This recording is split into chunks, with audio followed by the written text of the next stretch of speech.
घाई केली आणि उत्तर दिसलंच नाही. एका शांत जंगलात एक कासव राहत होतं. ते फार बोलत नसे, पण जे बोलायचं ते शांतपणे बोलायचं. एक दिवस एक पक्षी घाईघाईने उडत आला. त्याचा श्वास फुलला होता, डोळ्यात भीती होती. तो म्हणाला, "सगळं संपलं, माझं घर हरवलं."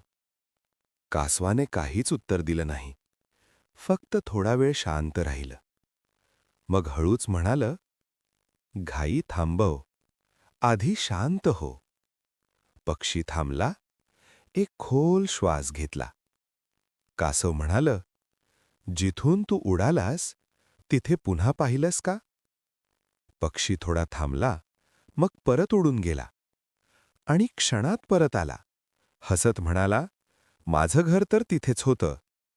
कासव शांतपणे हसलं. घाईत नाही, शांत विचारातच उत्तर सापडतं.